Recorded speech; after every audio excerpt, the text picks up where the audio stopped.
Stunning,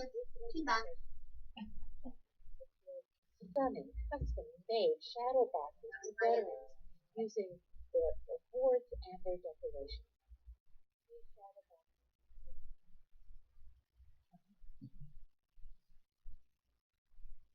are powerful experiences.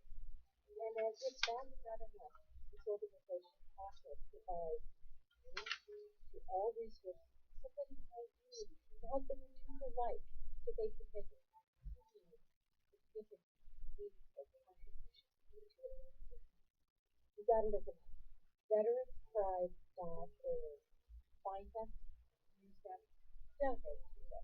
Because I have to tell you, these shadow boxes make a difference.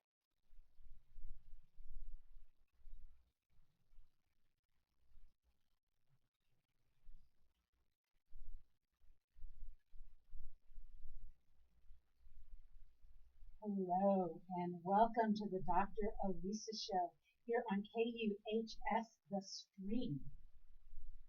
I'm so glad you joined us. This is the highlight of my week, absolutely, is being here and talking to all of you. So thank you, thank you. I know it's a rough time. I want to also remind you that it's not hard to build a mask, right? That you can do this. And this show, as you know, is about moving the needle from fear to hope to joy. I have an amazing guest today. We have some just fantastic conversations we're going to have. So thank you, thank you, thank you for joining us. Let me just do a shout out to my amazing sponsor. And I want you to remember a couple things about this show. The tagline is inspiring a Renaissance spirit. And one of the goals that I have set is at the end of the year, all of us will be philanthropists. And I get it. Everybody's a little worried about money right now. But philanthropy can be $1. It can be $1 a month. And I've got this great sponsor, which is a good place for you to start. It's called VeteransPride.org. I hope you've heard the commercials from me. They build these shadow boxes for veterans. It's absolutely an incredible way to honor any veteran in your life. I have been building one for my dad. My dad passed several years ago, but I have his signet box, and we're going to build this amazing shadow box with us. I also have another sponsor. She's a little hard to contact with her, connect with her just yet. She's a acupuncturist, does 5-element acupuncture here in Denver. And I think in just a week, probably, she will be able to open back up and help you strengthen your immune system and help you process and deal with some of the issues that have come up for you. This 5-element acupuncture is not only the body, it's body, mind, spirit, breath, its connection to earth and fire body. So, those are my sponsors, amazing stuff. I also want to remind you that I have a book that I have to do a little self-promotion, The Way of the Well. I think it's very relevant right now. This is a spiritual adventure romance, so it's a sort of spiritual rom-com with some adventure stuff in it. And I have had readers tell me that it's been incredibly helpful in this time period. You can get it on Amazon. You can get it in a Kindle format. I think the reason they have found it to be so helpful is because this is a time of sinking in. Right? Stay-at-home orders, sinking in, going in. And instead of treating this time as something that is limiting us or is in some way inhibiting or hindering our lives, you can treat it as a gift. I have to say that's going to be part of the conversation today is how we treat it as a gift. I also want to remind you that you can find me. My website is elisarobin.com, and Robin is spelled with a Y. You can friend me on Facebook. You can find me on the KUHS Denver Facebook site. So many ways to find me. I have an Instagram. I am on LinkedIn. You can find me. You can contact me. And I am offering half-price sessions as long as this time of fear, this time of internal reflection is going on. Because I want you to find your soul's craving and to move forward in that way. So everyone take a deep breath in. Just a deep breath. Feel yourself. Find your center. Exhale. And we are all together here on the show. So I'm not going to spend more time just chatting. I want to tell you who I have on the show. You're going to be blown away today. Just stay tuned for the whole show, okay? So I met Paula, I think about 3 years ago.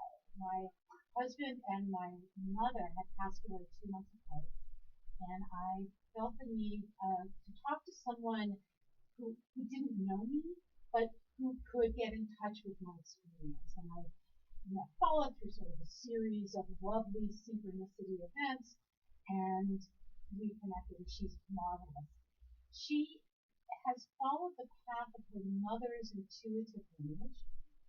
She went to college, she graduated, and then she apprenticed with a shaman for 6 years, which is a major life commitment. You just have to realize that. And those 6 years awakened in her skills that she'd always had. So this wasn't she went up into the class and became a shaman. She was a shaman. She worked with a shaman. And from that, the inner part of her grew. And she does retreats and she does readings, and we'll get into that. But I want her to talk to us first. So, Paula, thank you for being here. Thank you. Thank you so much for having me. So here's where I want to start, okay? I want you to talk to us about what is shamanism and how is that different than all the other stuff out there? That's a very good question. I mean, when I started my apprenticeship in the 80s, way back when, there was not as many paths that did out of body work, journey work, channeling work, and now of course there are more. So which is beautiful because as the Saint Ramakrishna said, and boy am I paraphrasing, the Divine Mother makes one soup, but she'll make it sweet or salty for you, however your taste is. I love that. So basically it's all the same soup. We're all doing light work, we're all doing this beautiful work, but there are many different, many more approaches now that are more publicly known. Shamanism is, well, first off, the word, it comes from Siberia, and that word is used to describe any earth-based, mostly indigenous-based culture's spirituality. So let me just ask you a quick question, because I think most people think that shamanism means native indigenous American, but I've heard that my lineage is actually from Siberia. I heard the word translates into something like coming out of fire. Is that true? But like many ancient words, there are so many different translations. But it also can mean one who sees into different, but I would translate that as different levels of reality.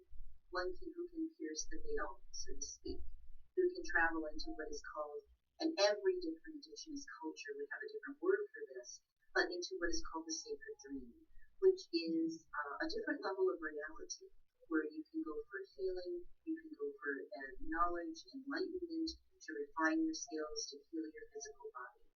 And that, there are so many things, no matter if you're talking about the shamanism of this land, Native American, or you're talking about Celtic shamanism, or any shamanism from any culture, Toltec, there's always a journey. There's always leaving the body and journeying to a different realm of reality. That's really what unites us, as well as the earth being sacred, the stars and sun being sacred. When I say that now, everybody will go, of course, but you have to understand how radical that was. That is, it's so beautiful now that everybody has Earth Day, and you're all, Earth Day was old, but now everybody sees the Earth Day. Everybody understands that. But that was not always the case. And so that was a big tenet of shamanism, or any earth-based spirituality, is seeing the divine reflection in the natural world. And so it's beautiful that more paths do that now, yes. Yes, and I think it's fascinating that this time we're in is definitely made us more aware of that, right? If you look at the pictures from around the world, animals are showing up. They were always there, but now they're taking over the streets, right? Yeah. But there are coyotes walking the streets where they were always in hiding because the people are in hiding. And I think we're seeing nature reemerge right now. Oh, so true. That everyone knows that we've been out of balance. I think everybody can agree we've been out of balance. But how do you restore balance? I think that's a very difficult question. Mm-hmm. And nobody really, we have ideas with, using less carbon emissions, and, we have ideas, but nobody really knows how to get there, really. And what this showed us, this period of time, is this is how you get there. You really use less in the physical world, try to, and by that you see how quickly some things can restore. It's quite beautiful. The earth regenerates herself, and she always has. Right. And There were dinosaurs here. They're not here anymore. The earth regenerates all the time, and so as human beings, I believe it's our responsibility to live in balance. As Buddha said, it's the middle way. It's the middle path. It's not all or nothing. We don't have to give up every airplane. We just have to balance that a bit. It's so fascinating because, and I really want to talk more about shamanism, but I feel like this is almost like a shamanic experience we are all having, right? Like the planet said, I'm a little tired of you. Could you all go to your rooms and just have time out for a little bit? And while you're there, maybe you could have a little shamanic awareness and awakening. Like go into some dreams. And because we know that when humans change our patterns, we often don't go back. So I'm going to be fascinated to see how we come back. But let's go back to this because I know in talking with you, shamanism is something that was already in you that you knew you had to follow this path. So it wasn't like you went and took a 4-day workshop and went, oh cool, I'm a shaman. So can you talk about Well, it would be like going to any religion, I shouldn't say religion, I should say spiritual path. But even like if you went to a nice weekend workshop on Catholicism, I don't know if you come out and say automatically you're a Catholic, or if you went to a Buddhist retreat, you may say, oh, this has enlightened my heart, and this is a path I'd like to follow, whether it be a traditional religion or a more spiritual path.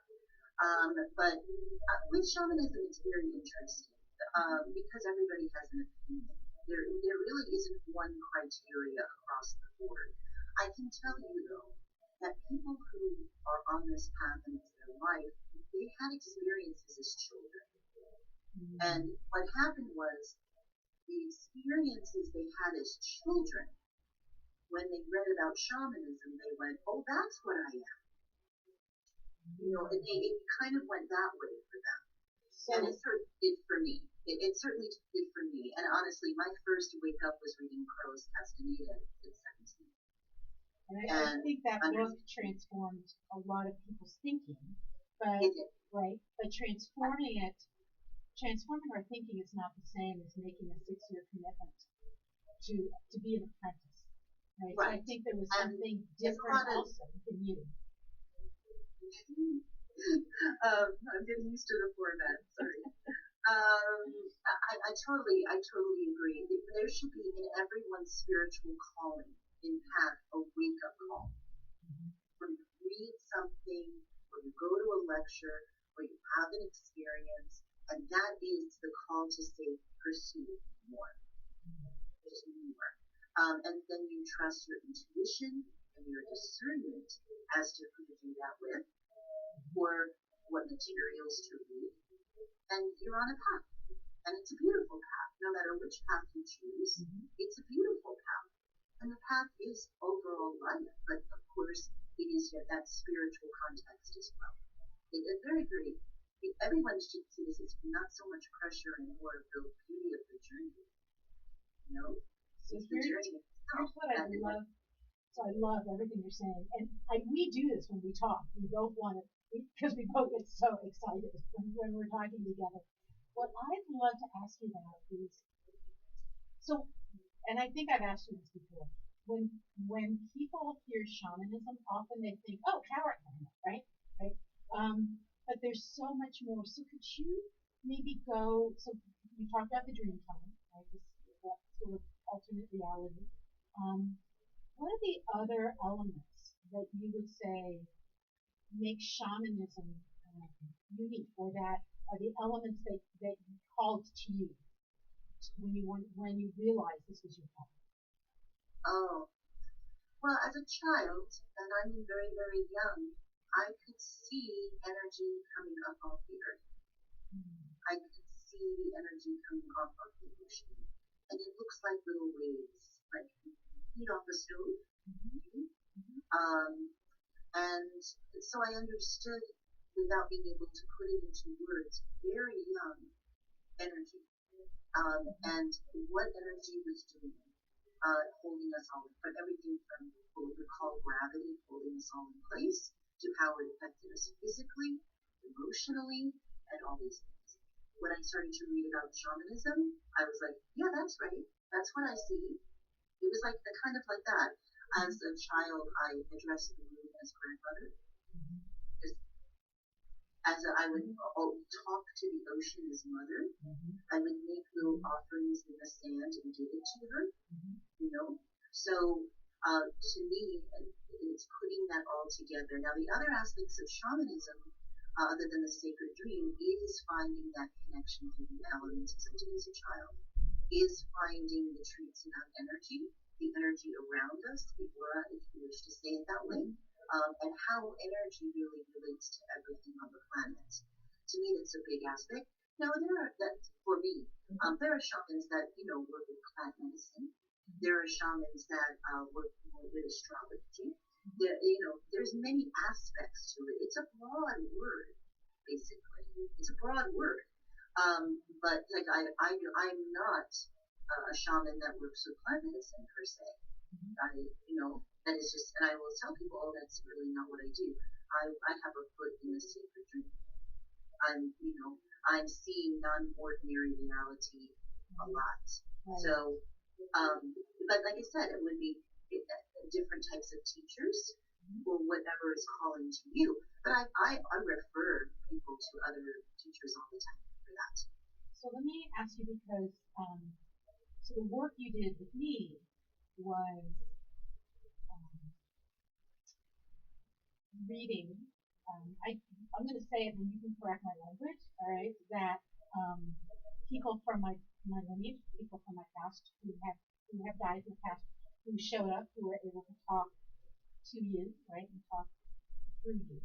And I do believe a spirit guide may have also shown up, and that was 3 years ago, so I'm trying to remember. And I guess here's what I want to ask you, because I'm not a shaman. I haven't studied shamanism, but I have that relationship with the ocean.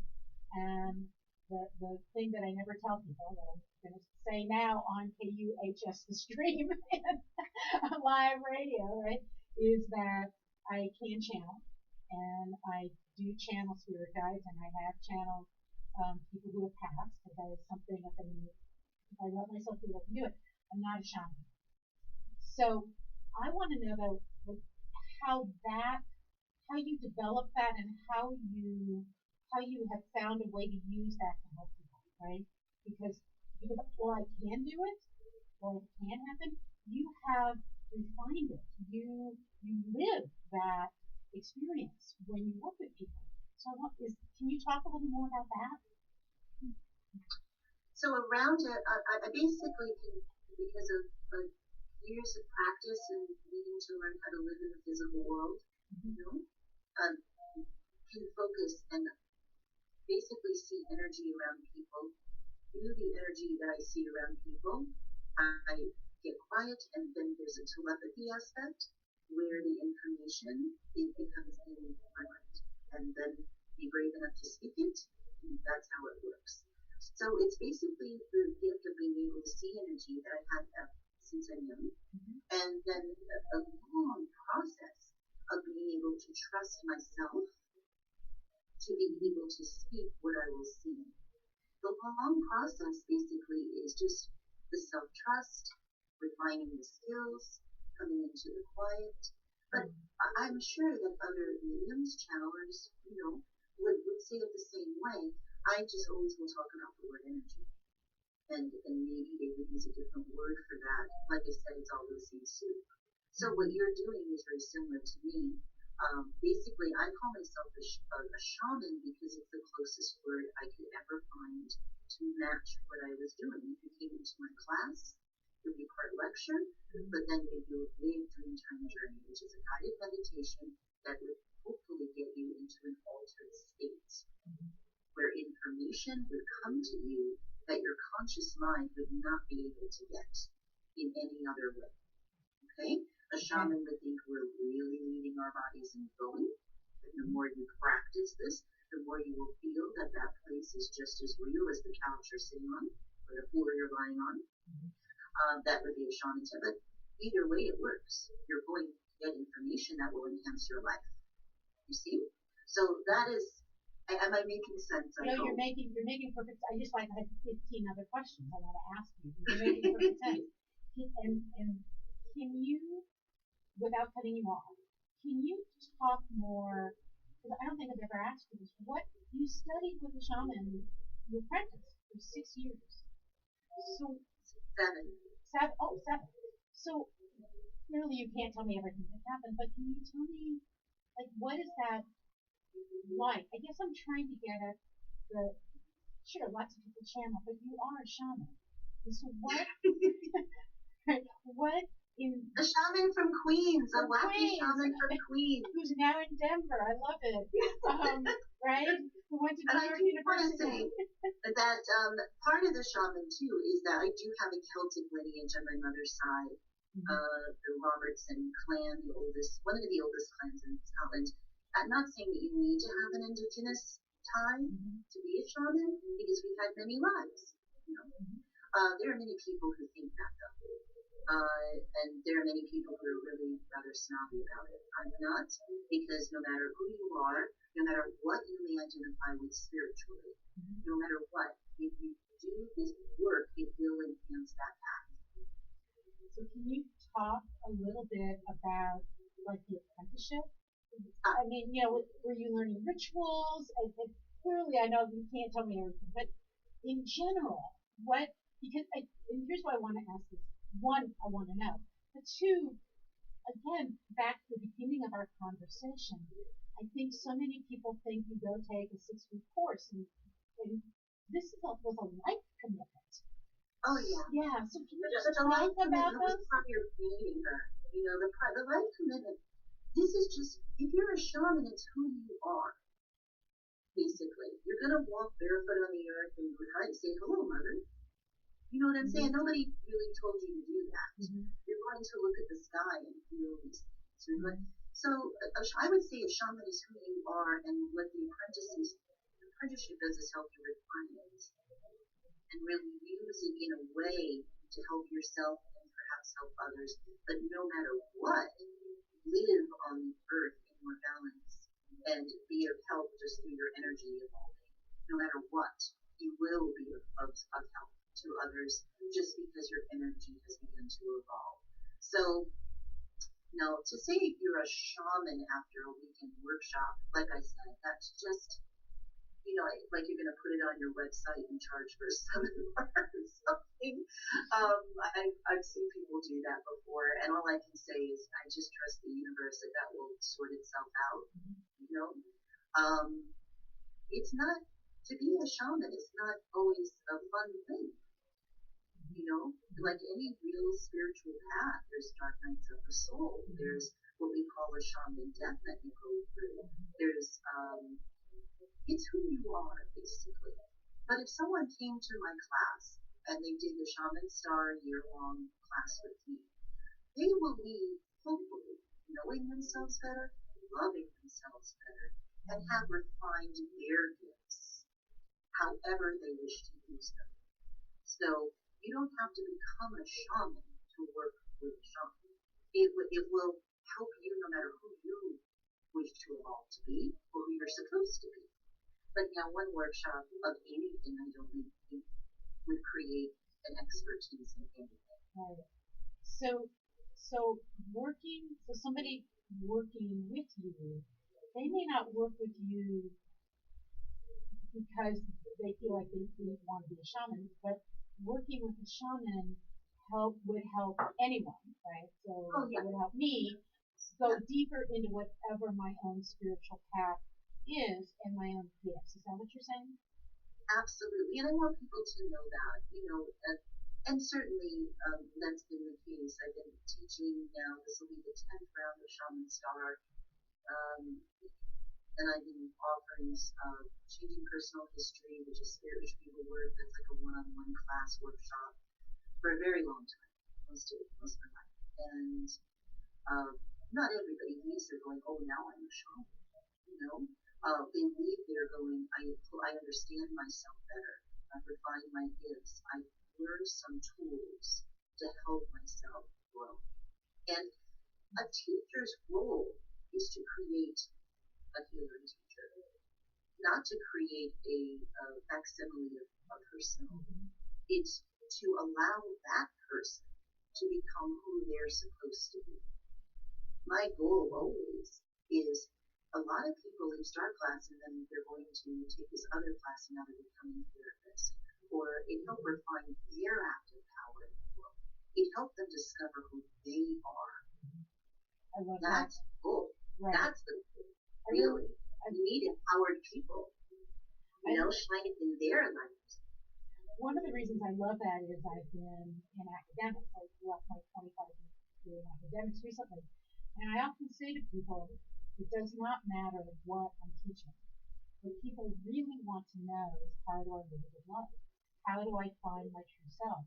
So it didn't matter if I was teaching geology or then when I changed into psychology or leadership classes. That was the surface conversation. It was this deeper level that people always wanted. And so you're doing that same thing. So before we go on, because I'm sure people are just wondering, okay, how do I talk to this person? So let me say one of the ways is to you can contact me, like Dr. Lisa Show here on KUHS the Stream, and I will send you information on how to get the call. But you do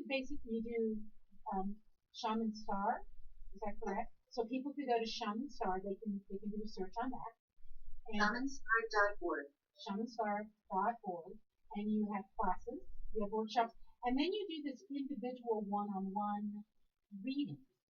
Can Yes. you, I experienced that. I know why it was helpful for me. Can you talk about what people get out of, um, like what, because you talked about what they get from the classes.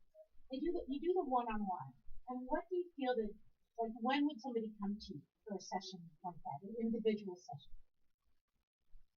For really any purpose. I mean, I've been really honored to help people with loved ones that have passed on. Uh, when you have a loved one that has passed, of course, they're still connected to you in energy.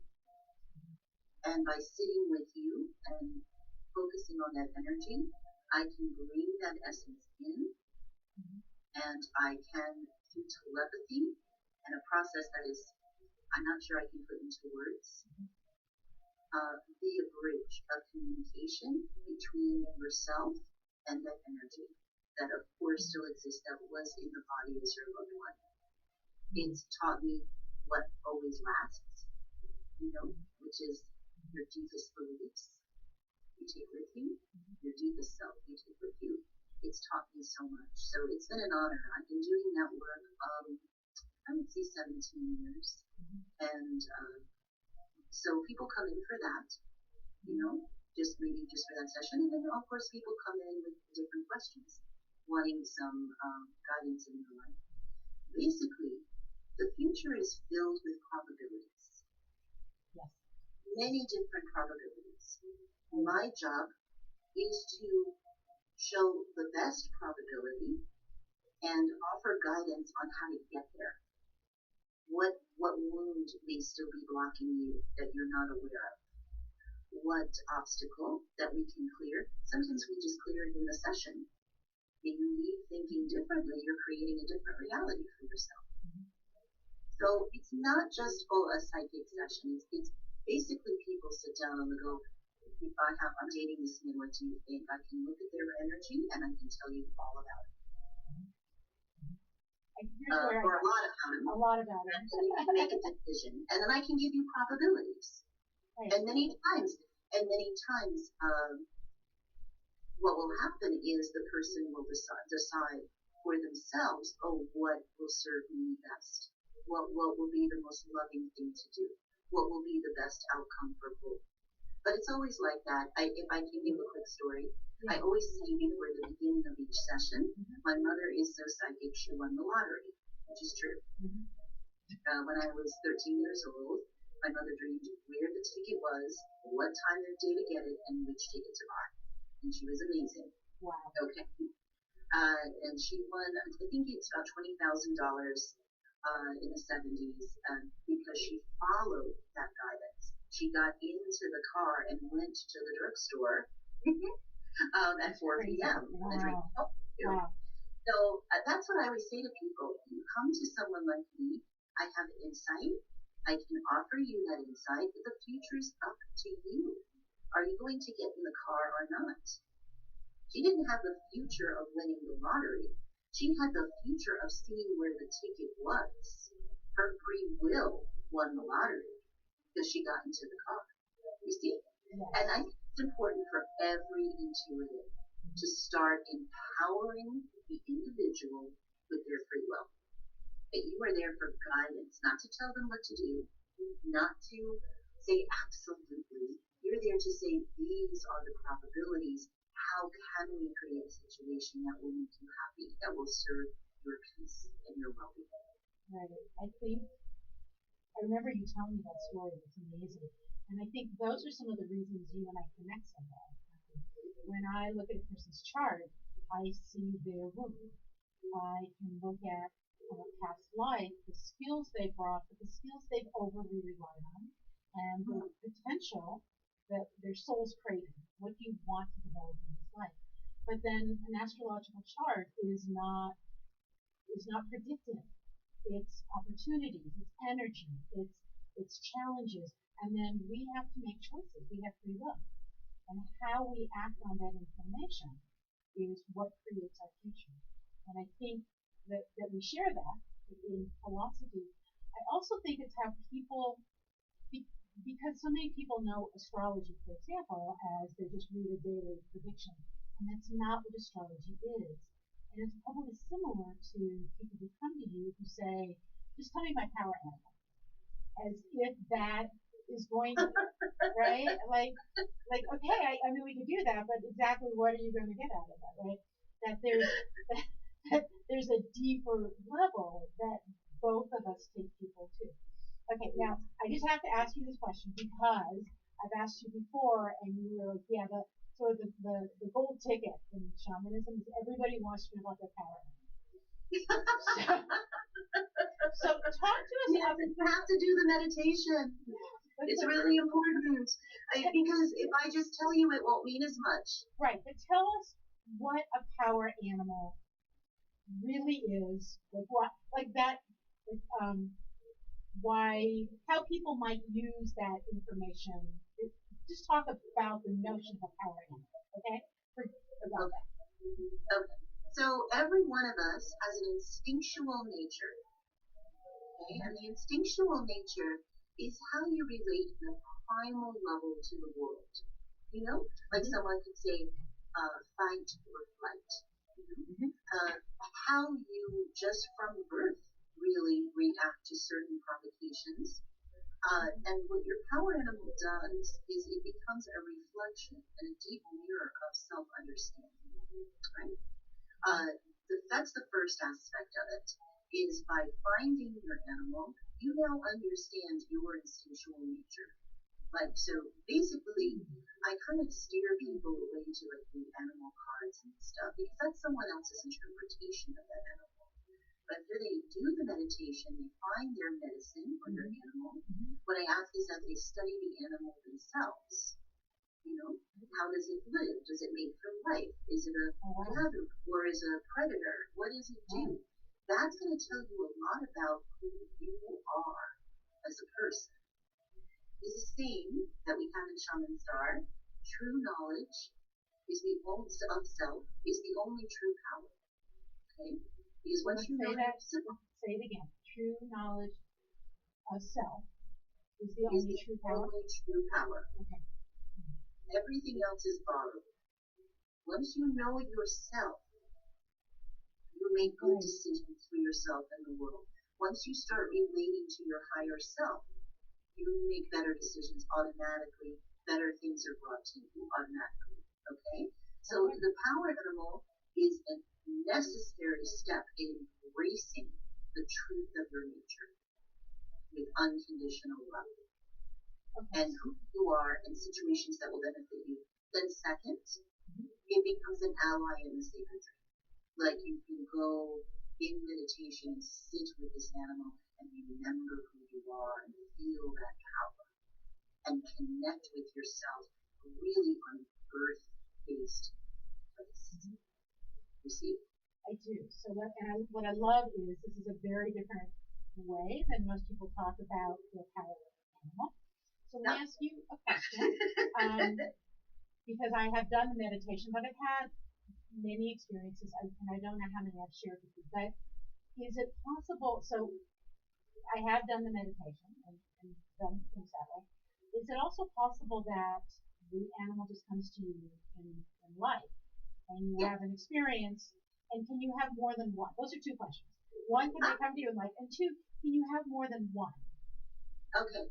You don't have more than one primal nature. You're either a gatherer or a predator. Okay? And if you're a predatory nature, that's a beautiful thing. The word predator in our culture is now used in a difficult way. I want people to understand the great cats, for instance. They only hunt a baby. It's a beautiful thing. So no, you have one nature. Okay? So you have one animal that really symbolizes that, but you can have many, many allies. You can have many animals that you relate to, that you find solace in, that inspire you, that perhaps come to you in a dream with a message. That can be many and plentiful, and it should be. But the one is really who you are. So what if? I'm sort of avoiding telling you the story, but what if you? Maybe I should just tell you the story. So I had done some dream work and was out running one day in Denver on one of the bike paths on the west side, very far west side of Denver. And I was meditating while I was running, like, yeah, am I on the right path? Was that really my animal? I don't know. And in mid-stride, I heard that unmistakable sound that tells you there's a rattlesnake nearby. And there was a coiled rattlesnake.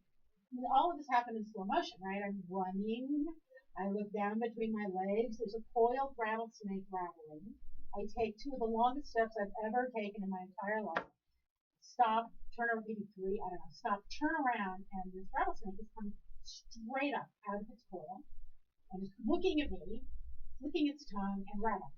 And there's no one else on the bike path anywhere. And we stood there and looked at each other for I don't know how long. And then I think it was a she for some reason went back down into her coil and went away. She didn't hurt me, she didn't bite me, she didn't do anything to me. And I took that very clearly as a power animal interaction because I was meditating while I was running on my path. Okay? And I have to say that thinking of myself as having a rattlesnake as a power animal was a little awkward. Daunting. Yes, daunting. But I wasn't going to deny the experience. I mean, this was very. I mean, I've seen rattlesnakes everywhere. I live in Colorado. This was different. This was a conversation.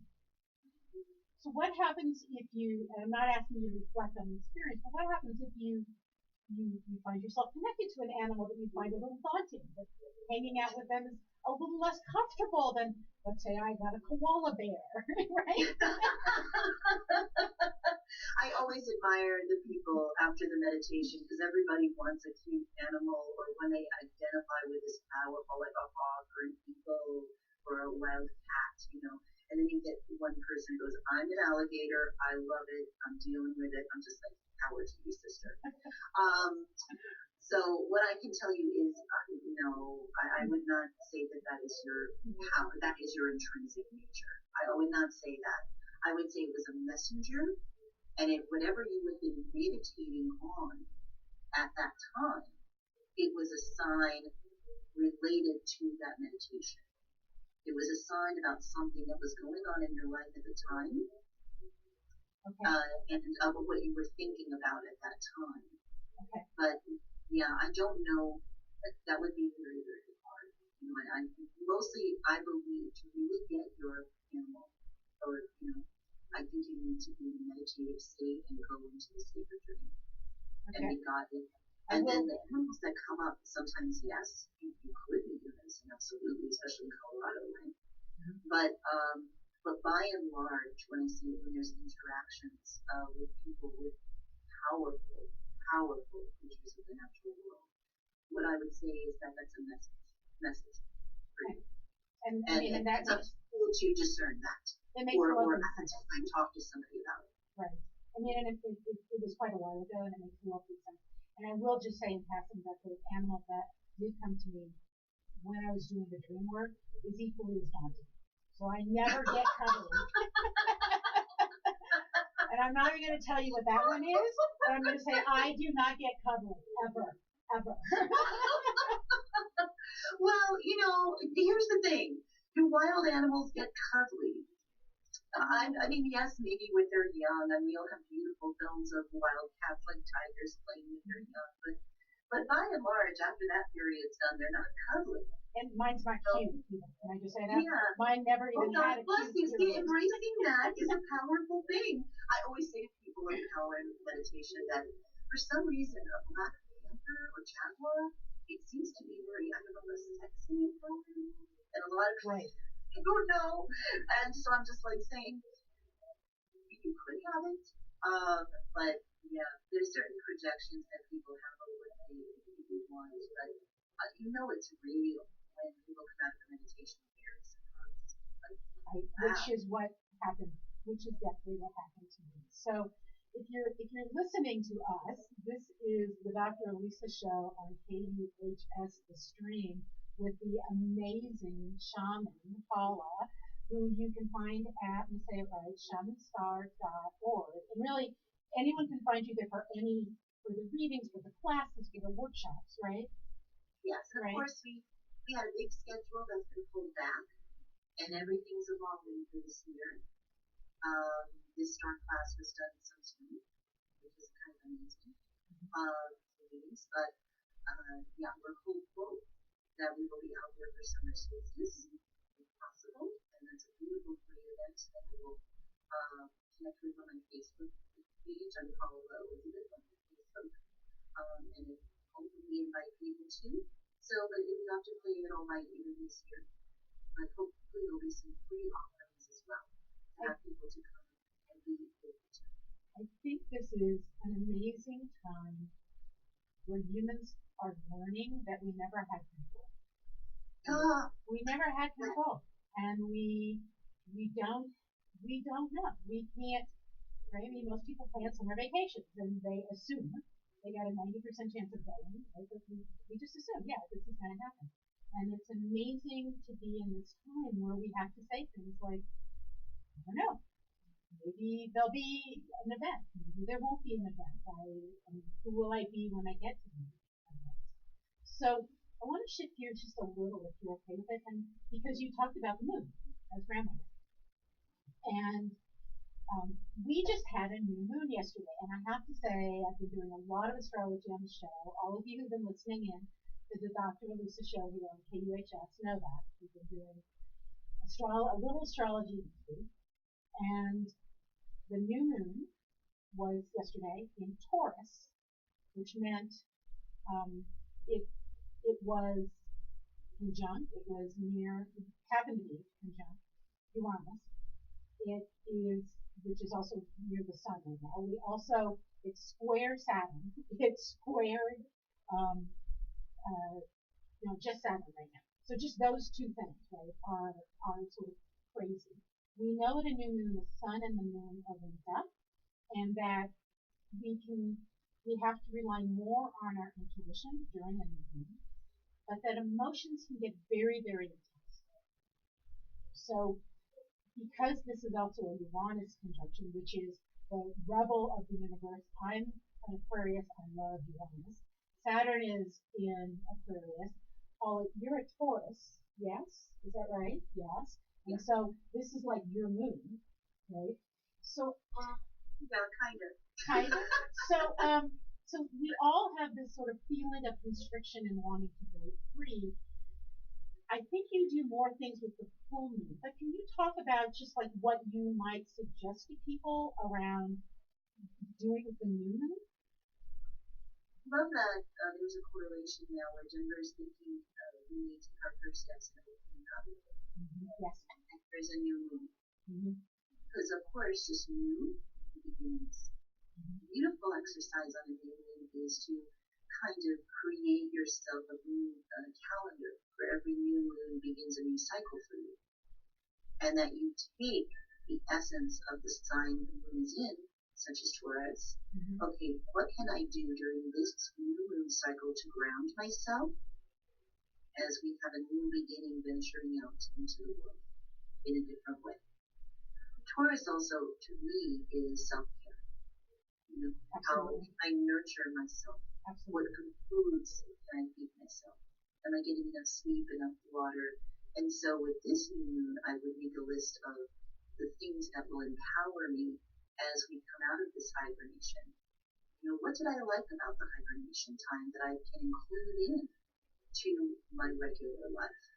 I know for me, this hibernation time has been, although I do a lot of work with a lot of hurting people, not to mitigate the grief that is there. But for me personally, it was a wonderful thing to be in the house for a moment. But it really, really was. So I'm going to make sure that I'm including, as we go back into our normal, whatever that is, lives, that I'm including even more time for reflection on my own, enough sleep. It's kind of it's time to up our game, basically, Taurus is saying, in self-care. Well, Taurus is interesting because it is such a sensual sign. Right? People always think of it's the opposite sign is Scorpio, and everyone says to me all the time, so Scorpios are all about sex. If you have to say Scorpio men definitely have that reputation, but every astrological sign likes sex.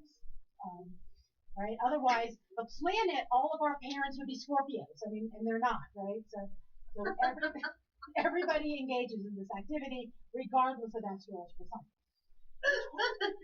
Taurus.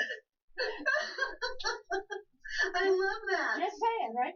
Taurus, and if you're a Scorpio man out there listening, you're nodding your head and thinking interesting thoughts. Taurus is the sign of sensuality, right? The reflection. Scorpio is passion. Taurus is sensuality. So when we talk about it, it's exactly what you said. Astrologically, I would say this is a time to think about what are you eating? How are you caring for your body? You haven't been able to go to a spa or a salon. What are you doing to feed your senses? I find it interesting that the virus starts by taking away your senses. Right? Yes. Isn't that interesting? I thought of that as well when they were starting to talk about that you don't taste and you can't smell. So our connection to the planet starts to go away. Our senses start to go away. And I'm not asking for shamanic cures. I'm just saying fascinating to me that with this new moon in Taurus, as we're starting to talk about opening up Denver, at least, that we are also acknowledging this was a disease of the planet. This is a time when we have to get more in touch with our sensuality, our connection to the planet, our food needs, what all of that happens. And then we get a new moon in Taurus, and suddenly we think, not quite suddenly, but maybe now we're ready. to continue to acknowledge those parts of ourselves. Does that make sense to you? Absolutely. Taurus to me very much embodies the physical world, very much. It's a grounded Yes. sign. So it really is calling us back to walk on the earth in a different way. Right. More compassion and respect for one another, and for the planet itself, which is quite beautiful. I think there's so much. We're going to be learning from this experience for the rest of our lives, basically. And there is so much beauty that can be born out of sorrow.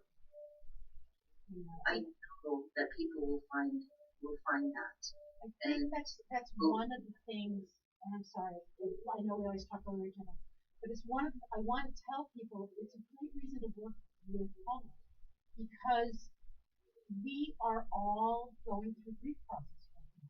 Grief over, many people have died, people have been sick and recovered, we're the grief over our security, people have lost jobs, a grief over feeling safe, coming to the radio station, coming to the grocery store, the grief over the loss of freedom we felt like we had, on and on and on. And while I worked with you, Paula, on after my mother and husband passed, I think that your work would help people just deal with all of that grief and then find meaning and purpose, or where they dig deep for what is under that grief. Does that make sense? Yes. They need to, would very much help people to understand the energy continues, that their loved one has changed form, how to perhaps connect energetically with that form, bring themselves peace. This is very helpful, especially for people who could not be with their sick loved ones in the hospital, which I have been helping a few, but it's very deep. And help them find a sense of safety within surrender. We have to find safety within ourselves, that love is eternal. The overall truths that allow me to connect with someone who's departed energetically, and find deep, not just solace, but truth in that personally, so that the uncertainties of the world and physical reality, while they're still daunting at times, won't shake us as deeply to the core, because we have built a reservoir of strength within us with our own personal truth. That's most important. That is so beautiful. And I know we thought we'd have a whole conversation about surrender, and I would let us in a different direction. But I think the kind of surrender you're talking about isn't giving up. It's not that kind of surrender. It is a surrender to a deeper knowledge, a surrender to, here's my reality right now, and instead of fighting my reality, I will accept it. And so when you say surrender, I hear deep acceptance. Acceptance, and also to invite your higher self in, to invite your guides and allies in. You must be in a state of sacred vulnerability. You must be open. That's the type of surrender we're talking about, where the mind decides it doesn't know everything, it can't know everything, and it's in that moment of saying, please show me, please guide me. That's the surrender. It's a 1 foot in spirit and 1 foot in physical, and the foot in spirit is open to guidance. So I want to, and only because you and I clearly have to do this again, but can you believe it? I have like less than a minute left, 1 minute left. And that is a beautiful point for you to end on, the fact the foot in both worlds and the foot that is in the spirit is open and ready to hear and accepting. And then, much like when we talked about power animals, you accept the animal that comes to you. You surrender to that power as that's knowledge of who you are. So Paula, hang out for a minute. Thank you so much for being here. And We have been talking for an hour, if you can believe it. You have been listening to Dr. Lisa on the Dr. Lisa Show on KUHS The Stream out of Denver. I am so grateful that you've been here. I want to do one more shout out. I have two amazing sponsors. One is veteranspride.org. Look them up. They're fantastic. And the other is Nancy Harmon and 5 Element Acupuncture. I will give you more information as she's able to open up the whole world. And my guest today was Paula, the shaman from New York who resides in Denver at shamanstar.org. And as always, you can find me at elisarobin.com. You can find me on Facebook. You can find me at KUHS Stream. You can find me on Instagram. You can find me at LinkedIn. And I really want to hear from you and talk with you. Thank you for being here. And please stay tuned. We have some amazing music for you.